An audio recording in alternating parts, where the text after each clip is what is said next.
Espero estén pasando un día extraordinario. El día de hoy vamos a hablar con la doctora Génesis, especialista en nutrición, pero en este caso vamos a hablar de nutrición basada en ciencia. Así que va a ser un tema más interesante debido a que pues, vamos a anclar esta área médica a la ciencia. Nos va a compartir un poquito más de su conocimiento en esta área, así que los invito a quedarse por acá. Doctora, un saludo. Hoy se conectó la sexóloga. Vamos a ver si la tenemos nuevamente por acá. Saludos. Vamos a esperar a que llegue la doctora Génesis y iniciamos como tal el live. Espero su día esté extraordinario. Se les quiere muchísimo. Un fuerte abrazo. Norma Angélica, un fuerte abrazo. Espero estés excelente allá en México. Verán, André, un saludo. Fernanda, un saludo. Carlos, un saludo. Espero estén excelentes. Bueno, la doctora no debe demorar mucho en llegar, así que vamos a esperarla, ¿ok? Norma Angélica me tiene enamorado cuando hace sus videos de Acting College. Son lo máximo. Jennifer, un saludo. Saludos a todos los que están por allí conectándose. Se les quiere mucho. Gracias por entrar al live. Sin duda alguna, Norma, son extraordinarios. Carlos, un abrazo. Por allí llegó la doctora. Y tú, vamos a esperar a que la sete y comenzamos a hablar de nutrición, familia. Así que esperar a que cargue. Comenzamos. Saludos a los que están conectando. Buen día, buen día. Hola, ¿cómo estás? Excelente, doctora Génesis. Sí, muy contento de tenerte por acá en este pequeño espacio de conocimiento y que nos puedas compartir tu profesión un poco más. Qué bueno, gracias por haberme invitado, es un placer para mí. Qué bueno que sea así. Fuerte abrazo desde la distancia y bueno, iniciamos en temática, doctora, como tal, en el área de nutrición. Me interesa mucho el live del día de hoy porque aparte de ser nutrición, vamos a anclar un poquito a lo que es la ciencia. Así que pues iniciemos por donde crea usted conveniente, que es la profesional en este caso. Bueno, pudiéramos comenzar. ¿A qué se refiere cuando hablamos de nutrición basada en ciencia o en ciencias en general? Podría Excelente. decirte que, ¿qué pasa? Que usualmente tenemos la tendencia de creer en lo que a lo largo de los años nos han querido enseñar que debe ser una nutrición basada. Perdón, por allí se activó esto. Ahora sí.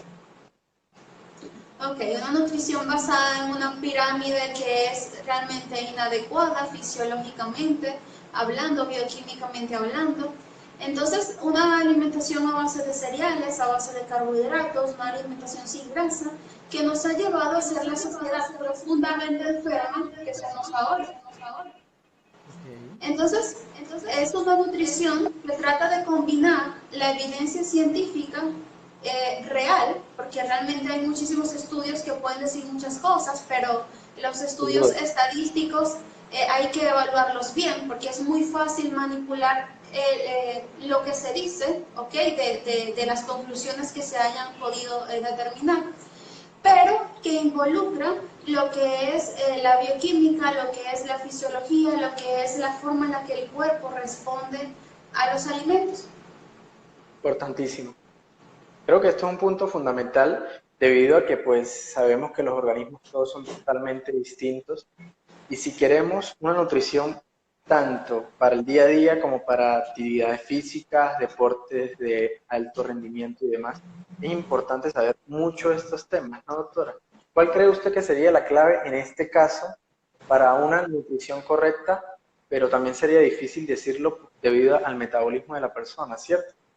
Sí, realmente ahí influyen muchísimas cosas y esto es bien variable porque hay algo que se llama polimorfismos genéticos, que significa que los genes, aunque en teoría tienen la misma codificación, varía la forma en la que ellos se expresan o la forma en la que ellos están colocados, por decirlo de alguna forma, alineados, por llamarlo de alguna manera.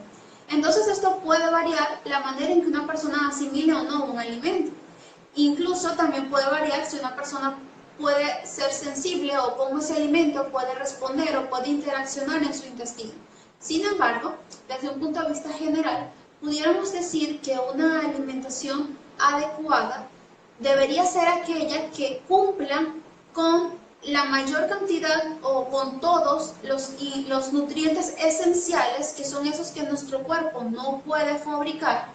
Son 2 grasas, vitaminas, minerales y 9 aminoácidos. Y que al consumir esto tenga el menor aporte posible de calorías que sean vacías, es decir, que no me aporten micronutrientes, el menor aporte posible de alimentos ultraprocesados y de exceso de energía que yo no vaya a utilizar. Usualmente cometemos errores en la alimentación cuando la cargamos de procesados, la cargamos de energía que no vamos a utilizar, que casi siempre está compuesta por muchos carbohidratos, y cuando la cargamos de grasas inadecuadas también, porque tenemos grasas que son súper saludables y beneficiosas, pero hay otras que son bien inflamatorias. Entonces, en líneas generales, pudiéramos describirlo de esa manera. Excelente, como tal.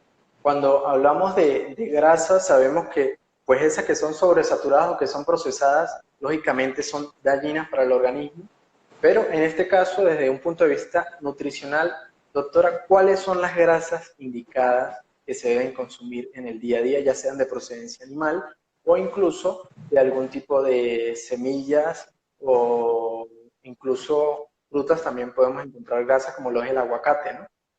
Sí, bueno, realmente cada vez hay más evidencia, y evidencia buena, evidencia confortante, de que las grasas saturadas no son tan malas como pensábamos. Incluso pudieran ser mejor que algunas que nos habían enseñado que eran buenas, como las poliinsaturadas, por ejemplo, de aceite de girasol, aceite de maíz, aceite de canola.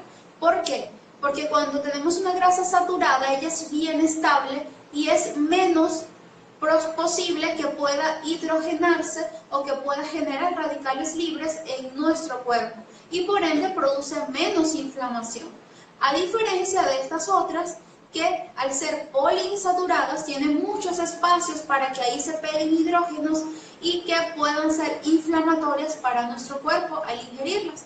Entonces yo podría decirte que pudiésemos hablar de grasas saludables como todas aquellas, las saturadas, por ejemplo las provenientes de carnes, huevos. De hecho, hace poco salió un estudio muy bueno publicado por el Colegio Americano de Cardiología, y hablaba incluso de esto, o sea, desmentían el mito de que las grasas saturadas podían generar un riesgo cardiovascular.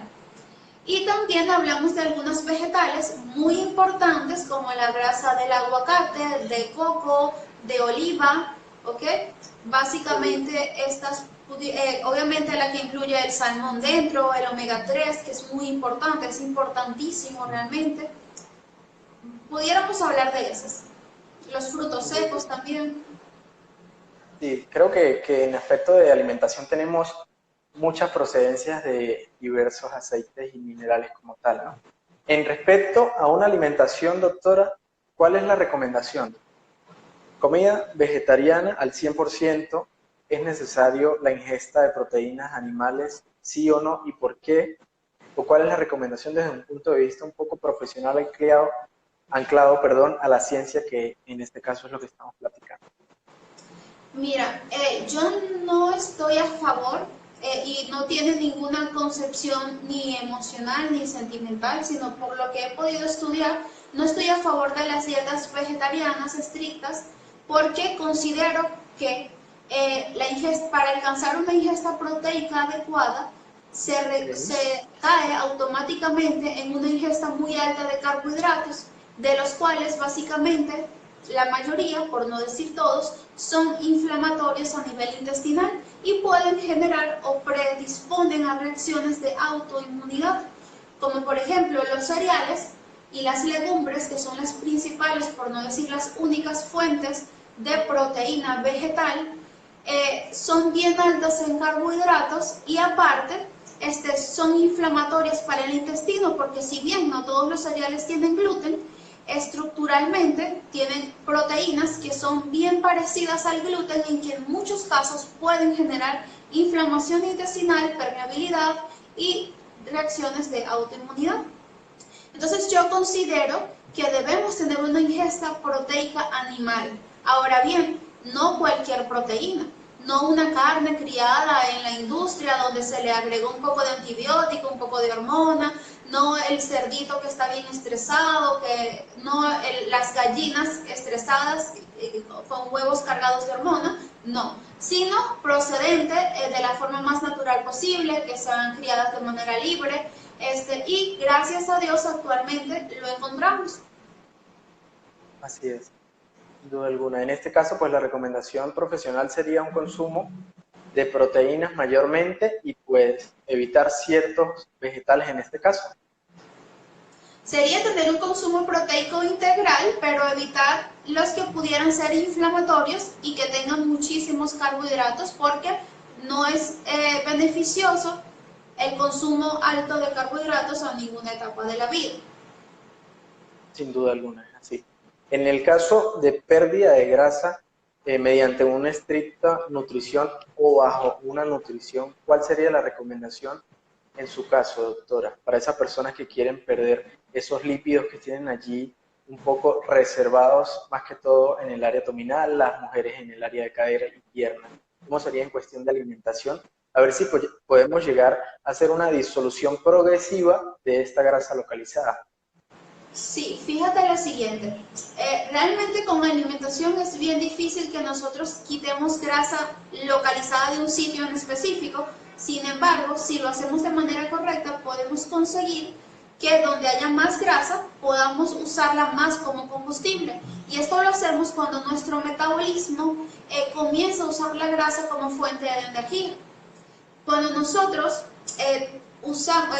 cambiamos la forma en la que generamos energía y usamos la grasa como fuente de energía, es mucho más fácil quemar grasa corporal y que de esta forma puedan disminuir los cauchitos, disminuir todo esto.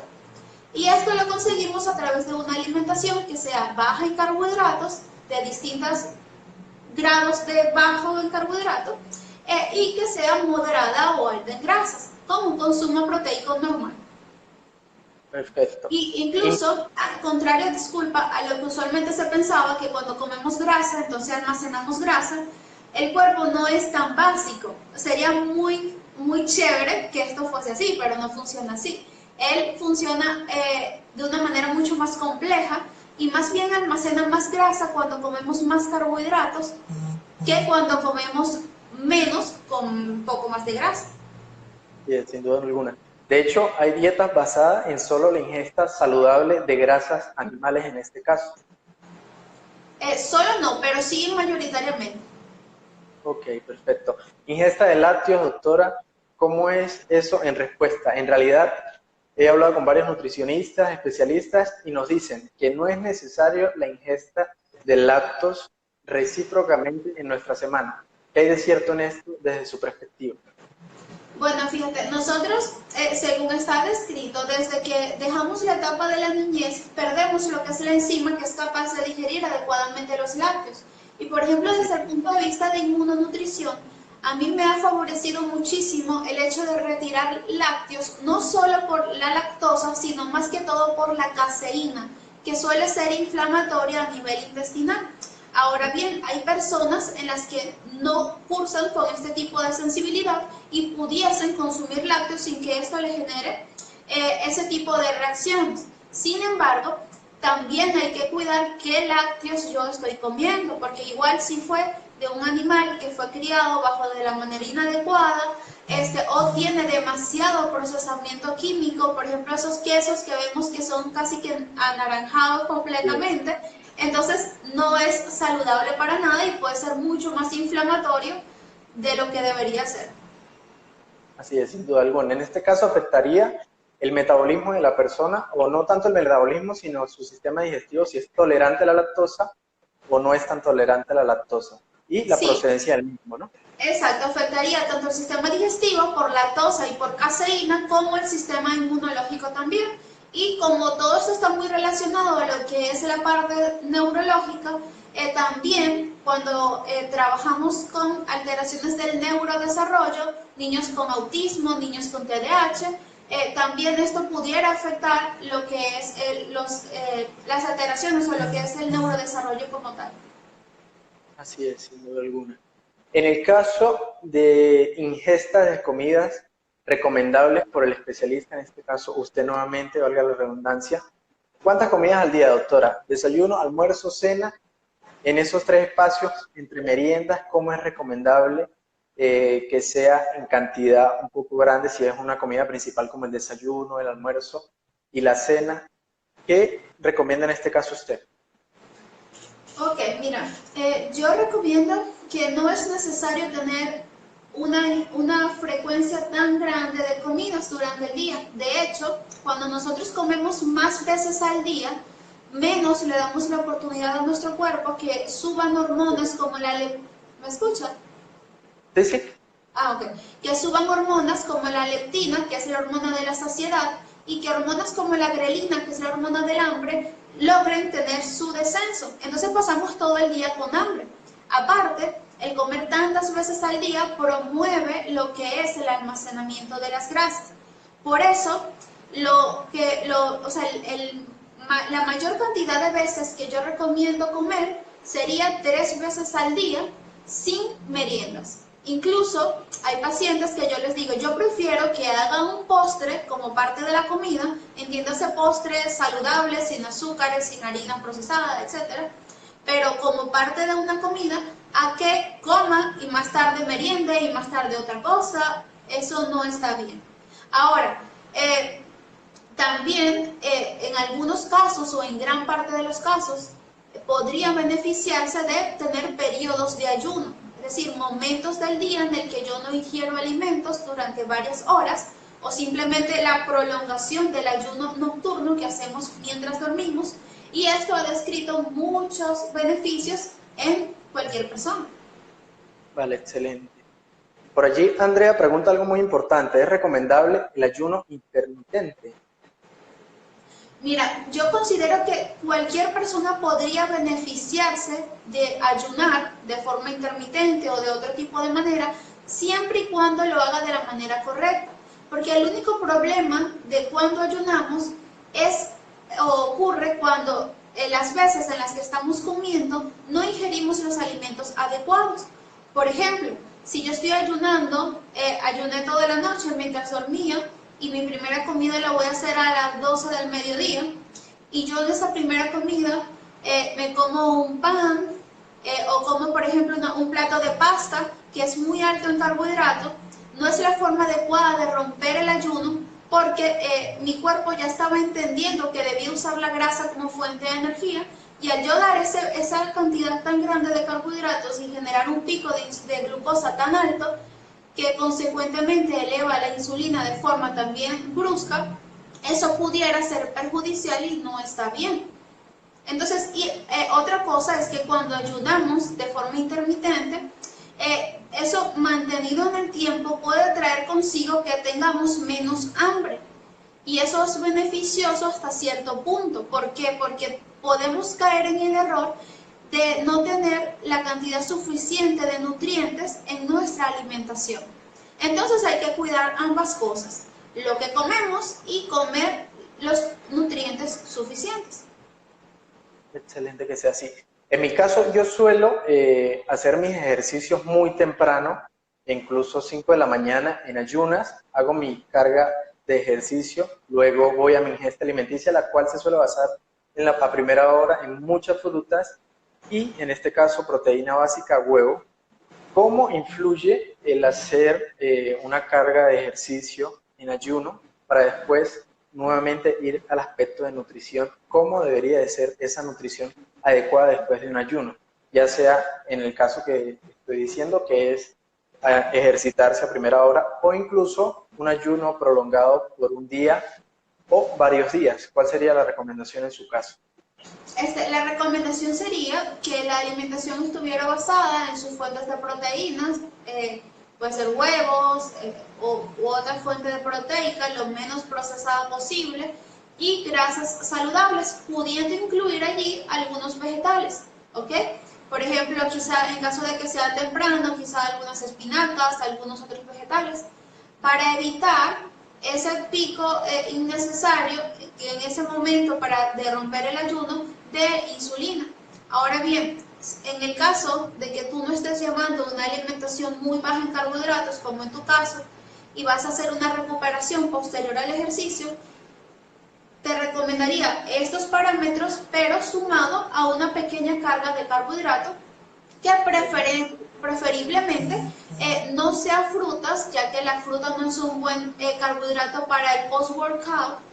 Lo más ideal, según mi perspectiva, pudiera ser que utilizaras algún tubérculo que si bien te aporta alguna densidad mayor de carbohidratos, también lo hace de nutrientes y no es para nada inflamatorio y no te va a generar ningún tipo de problema en este sentido, pero sí te hace una buena recuperación muscular. Perfecto. En el caso cuando mencionamos las frutas, suele también ahorita ser tema muy latente el azúcar que traen las mismas. ¿Debido a qué? Debido a que ya pues ese banano no es como el que era antes, que era de una procedencia del campo, sino que ya pues ahorita va siendo un poquito más procesado, le agregan químicos para que no se le pongan los insectos y demás, y pues el fruto va adquiriendo todo esto. Y ha cambiado también el nivel de azúcares que lleva el mismo. Como tal, en este punto de vista de nutrición, es bueno consumir qué frutas o puede influenciar esto en los niveles de azúcar de nuestro organismo mucho. Mira, sí pudiese influenciar mucho los niveles de azúcar en nuestro cuerpo. Frutas que incluso nosotros pudiéramos considerar saludables, como por ejemplo una manzana. De hecho, experimentalmente se ha podido ver cómo después de la ingesta de una manzana roja normal, puede ocurrir un pico de glucosa tan alto que genere como consecuencia un pico de insulina muy alto que desciende de una vez la glucosa, una hipoglucemia, que es una persona inmediatamente desee comer más y tenga muchísima ansiedad. Y entonces esto no es para nada saludable. Yo recomendaría el uso de frutas que tengan menor cantidad de fructosa, menor cantidad de carbohidratos para uso cotidiano, y si vamos a comer alguna otra, en algún momento eventual, sea alguna fruta de temporada. Excelente. Con respecto a, a ver, ok, estamos hablando de nutrición desde un punto de vista científico. Para cerrar como tal live, doctora, quisiera nos diera un poquito de ese conocimiento nutricional del que ya hablamos durante todo el video, pero específicamente del que usted indicaría a un paciente que quiere mejorar su alimentación a partir de hoy, después de ver este video. Ok, para mejorar la alimentación de forma general, pudiera recomendarles lo siguiente. En primer lugar, que tratemos de evitar la ingesta continua y consecuente de comida, que tratemos de comer cuando tengamos hambre principalmente, que no sean más de 3 comidas al día, no es necesario. Claro, en el contexto de una persona normal que no está tratando de prepararse para una competencia de físico-culturismo, que estamos hablando de contextos normales, cotidianos, también les aconsejaría evitar por completo el consumo de azúcar. Un no rotundo no es un poquito, no es a veces, no es el fin de semana, es no por siempre. Ahora mismo tenemos varias opciones de edulcorante que pudieran servir para ese de vez en cuando, pero el azúcar negativo. Tratar de priorizar en nuestra alimentación los alimentos que tengan más nutrientes, evitando lo que son los carbohidratos simples, evitando los alimentos que son muy procesados y las calorías vacías. Si nosotros tenemos que comer, es bueno que eso que comamos nos aporte la mayor cantidad de nutrientes posibles. Y esto lo logramos comiendo de la forma más natural. Proteínas, carnes, vegetales, tubérculos, etc. Y por último, les diría que es importantísimo que no olvidemos la ingesta de grasas. ya que es la única forma de que nuestro cuerpo pueda estar realmente saludable.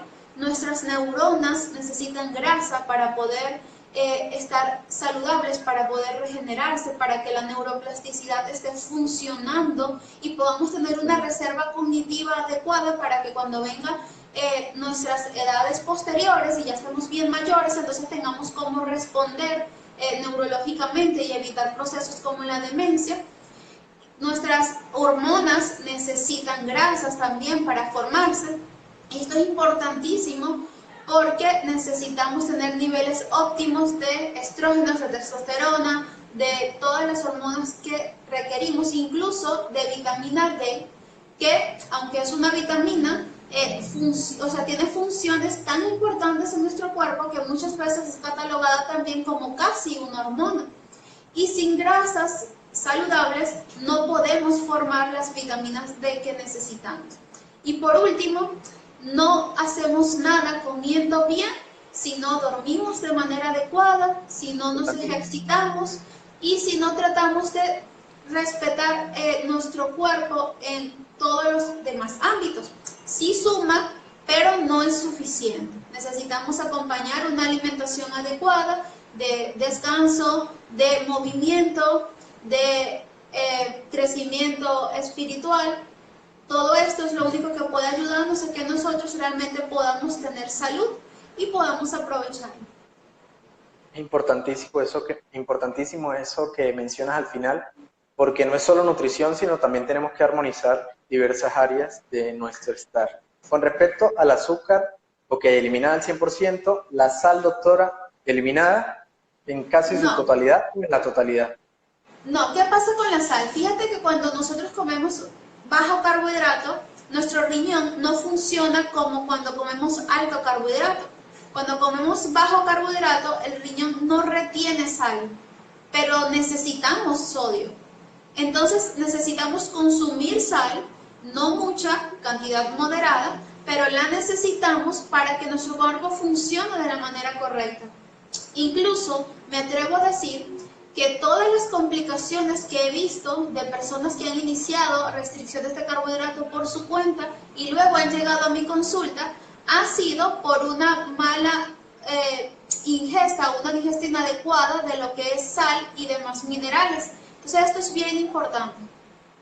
Claro, cuando comemos con alto carbohidrato, la sal sí se retiene, entonces empezamos a demandizarnos, a hincharnos, a tener diversos tipos de problemas. Pero con bajo carbohidrato, esto no sucede. Excelente, o sea, cuando tenemos una ingesta alta de carbohidratos, pues no es tan necesaria la sal, pero sí estamos siendo un poco recíprocos en esa área, tenemos que pues ingerir un poco más de sodio, en este caso sería, ¿no? Exacto. Excelente, doctora. Me pareció extraordinario este pequeño conocimiento, fue tan solo media hora, pero esperemos no sea la última vez y podamos repetir otro live, ¿ok? Así que muchas gracias por estar aquí, doctora Génesis, por su conocimiento, un fuerte abrazo. Gracias, igual, un abrazo. Chao, chao. Bye.